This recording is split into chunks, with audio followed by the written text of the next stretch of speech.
धीरे बोलो, कोई सुन ना ले। यह बात हम सबके कानों में जरूर पड़ी होगी और हमारे मुंह से भी निकली होगी, लेकिन सोचने की बात यह है कि यह वाक्य कब कब हमारे मुंह से निकलता है और कब कब हमारे कानों में पड़ता है, क्योंकि ऐसे कम ही गुप्त राज होते हैं जो हम दूसरों के कानों में पड़ने नहीं देना चाहते। अक्सर परिवार में अशांति का कारण हम स्वयं ही होते हैं।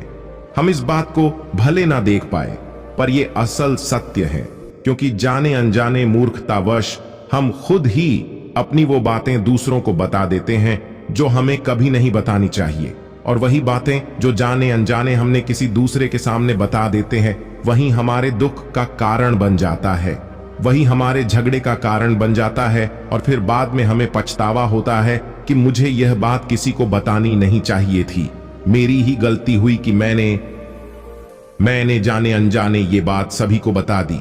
इसीलिए आज की जो बौद्ध कहानी मैं आपको सुनाने वाला हूं, उसे सुनने के बाद आपको 7 ऐसी बातें पता चलेंगी जो आपको कभी किसी को नहीं बतानी चाहिए। ये जो 7 बातें हैं जो आपको कभी किसी को नहीं बतानी चाहिए, क्यों नहीं बतानी चाहिए, इसके पीछे का तर्क भी मैं आपको बताऊंगा। और इन 7 बातों के अलावा अगर आपको लगता है कि कोई बात ऐसी है जो मुझसे छूट गई या मैं नहीं बता पाया, तो कमेंट सेक्शन में जरूर बताना। इससे पहले कि आप इस बौद्ध कहानी में खो जाएं, इस चैनल को सब्सक्राइब जरूर कर लें। तो चलिए कहानी शुरू करते हैं। एक समय की बात है, एक नगर में सिद्धार्थ नाम का एक युवक रहता था। वो युवक बहुत गरीब था। 2 वक्त की दाल रोटी भी बड़ी मुश्किल से उसको नसीब होती थी।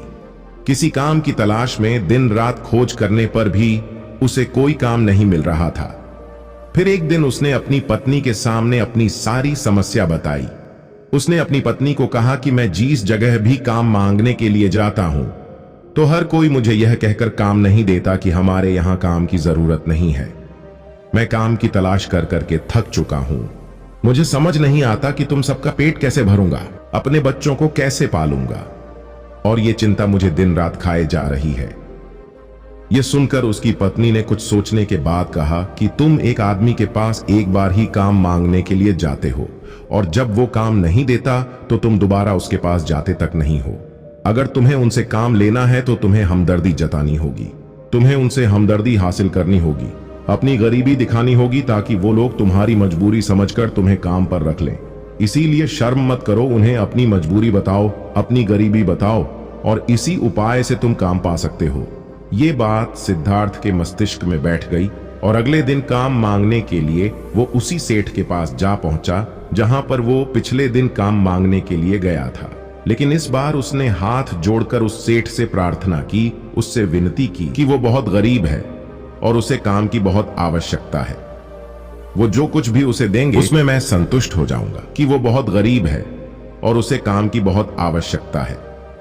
वो जो कुछ भी उसे देंगे उसमें मैं संतुष्ट हो जाएगा, पर कृपया करके मुझे अपने यहां काम पर रख लें। उसकी ये हालत देखकर उस सेठ ने उसे अपने यहां काम पर रख लिया। उस दिन से वो रोज वहां पर काम करने जाने लगा। अंदर ही अंदर वो खुश तो था कि उसे काम तो मिला, लेकिन उसे मजदूरी दूसरे लोगों से बहुत कम मिलता था। वही काम जो दूसरे लोग कर रहे थे, उन्हें ज्यादा मजदूरी मिल रहा था और इसे कम मजदूरी मिल रहा था। जब इस बारे में उसने अपने सेठ से कहा तो सेठ ने कहा कि देखो भाई, तुम्हें काम की जरूरत थी, मैंने तुम्हें काम दिया, मेरा धन्यवाद करने की बजाय तुम मुझसे शिकायत कर रहे हो। यह सुनकर सिद्धार्थ वहीं पर चुप हो गया। बात कहीं ना कहीं सत्य भी थी। सेठ ने तो उसे उसकी मजबूरी के हिसाब से ही काम दिया था, और इसीलिए वो उसे अपने अनुसार ही मजदूरी देता था। लेकिन धीरे धीरे उसने ये बात अपने सगे संबंधियों और अपने दोस्तों को भी बताना शुरू कर दिया कि उसका सेठ कैसा आदमी है और उसे कितना मजदूरी देता है। समय बीतता रहा और सिद्धार्थ पूरी लगन के साथ अपना काम करता रहा। लेकिन अब परिस्थितियां बदलने लगी थीं। सेठ अब सिद्धार्थ से दूसरे लोगों से ज्यादा काम लेता था और उसे कम मजदूरी देता था। यह बात सिद्धार्थ के मन को बहुत खलती थी।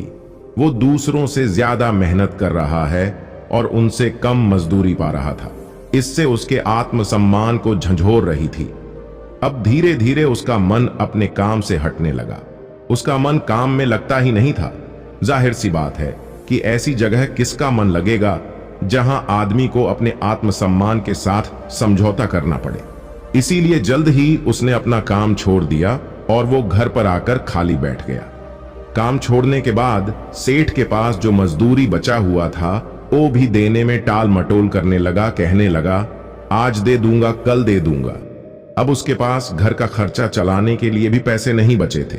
इसीलिए उसने अपने सगे संबंधियों और अपने दोस्तों से सहायता मांगने शुरू की, लेकिन उसके दोस्त उसके सामने तो उसे दया का पात्र समझते थे, उसे दिलासा देते थे, लेकिन पीछे से उसका मजाक उड़ाते थे। वो कहते थे कि कितना बेवकूफ है, सेठ ने इतना काम लिया और बेचारे को पैसे भी नहीं दिए। अरे हम इसको पैसे दे दे तो ये कल हमारा भी पैसा वापस कर पाएगा। इसकी ऐसी हालत है, काम तो इसके पास कुछ है नहीं, पैसा कहां से लाके देगा।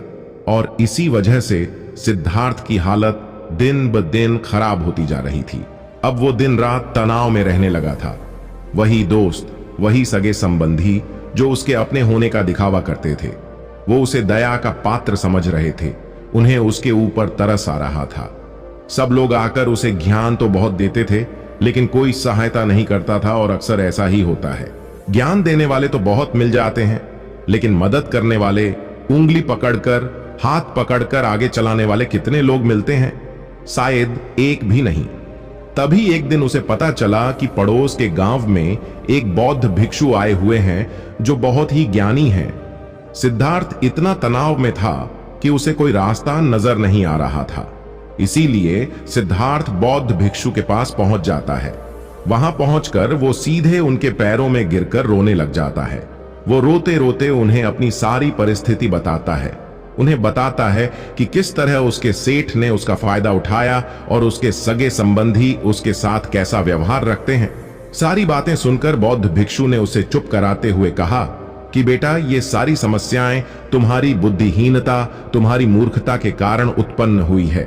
अगर तुम्हारे अंदर विवेक होता तो इनमें से एक भी समस्या तुम्हारे मन को दुखी नहीं कर सकती थी, लेकिन तुमने अपने अविवेक के कारण, अपनी मूर्खता के कारण खुद ही अपने रास्ते में कांटे बिछा दिए।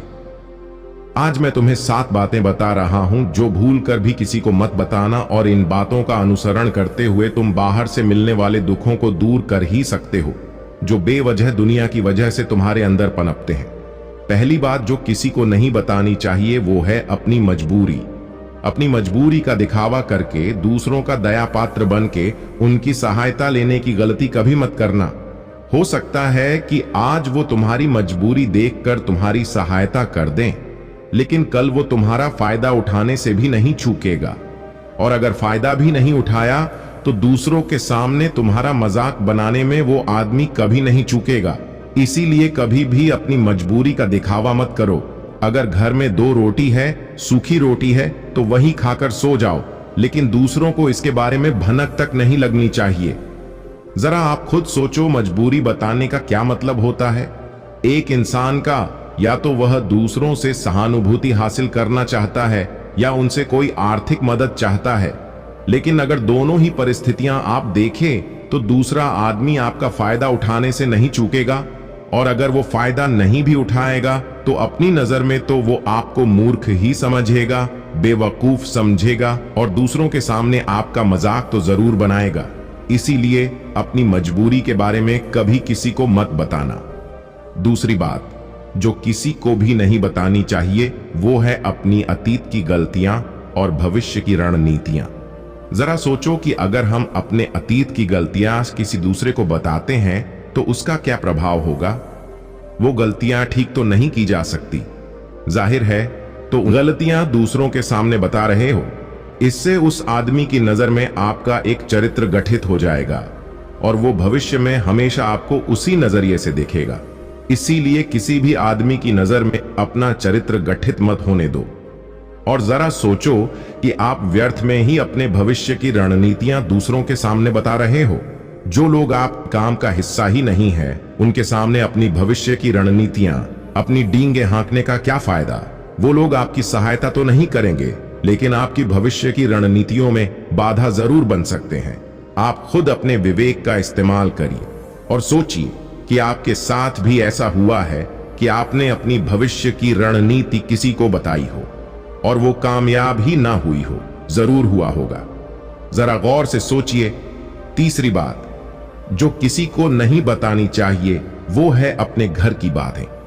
तो भी हमारे घर के अंदर आपस में बातचीत होती है, हमारे माँ बाप के साथ, हमारी पत्नी के साथ, हमारे बच्चों के साथ, वो बातें परिवार तक ही सीमित रहनी चाहिए। अगर आप इन बातों का दूसरों के सामने ढिंढोरा पीटते हो तो दूसरों को आपके घर में घुसने का एक मौका मिल जाता है और वह इसका फायदा उठाने से कभी नहीं चूकेंगे। वो आपके परिवार के सदस्यों को आपसे दूर लेकर जाने की कोशिश करेंगे। अक्सर ऐसा होता है, हम समाज में देखते हैं कि हम अपने घर के झगड़े को कम करने के लिए उन झगड़ों को अपने पड़ोसियों और दूसरे सगे संबंधियों को बता देते हैं, लेकिन इससे आपको सहायता कभी नहीं मिली होगी, बल्कि आपके घर के लड़ाई झगड़े और ज्यादा बढ़ गए होंगे और वो जाहिर है वो बढ़ेंगे ही। अगर आप अपने माँ बाप की बात दूसरों को बताएंगे तो आपके माँ बाप को बुरा लगेगा ही कि हमारा बेटा हमसे बताए बगैर दूसरों को ये बातें बता रहा है। इसीलिए अपने घर की बातें और अपने घर की लड़ाई झगड़े किसी के सामने मत बताना।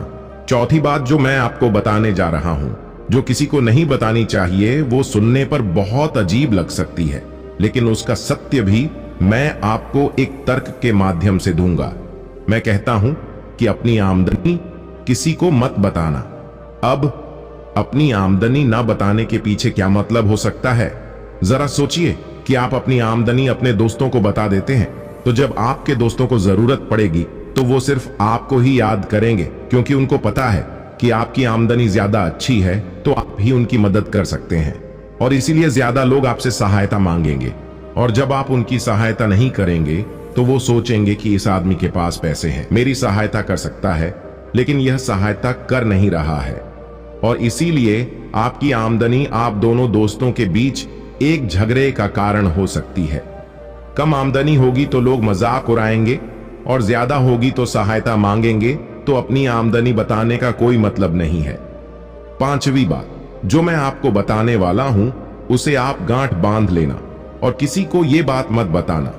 अपनी कमजोरियां और अपनी ताकत, अक्सर इंसान को पता नहीं होता है कि उसकी कमजोरी या उसकी ताकत क्या है, लेकिन अगर आपको अपनी कमजोरी और अपनी ताकत पता है तो पहली बात तो आप बहुत ही बुद्धिमान आदमी हैं, और दूसरी बात कि आपको ये बातें किसी से साझा नहीं करनी है, क्योंकि अगर आपकी कमजोरी या दूसरों को पता चल गई तो वो आपकी कमजोरियों का फायदा उठाएंगे, और अगर आपकी ताकत पता चल गई तो वही ताकत आपकी कमजोरी बन जाएगी, क्योंकि वो ताकत दूसरे आदमी को पता है और वो ताकत की काट भी ढूंढ ही लेगा।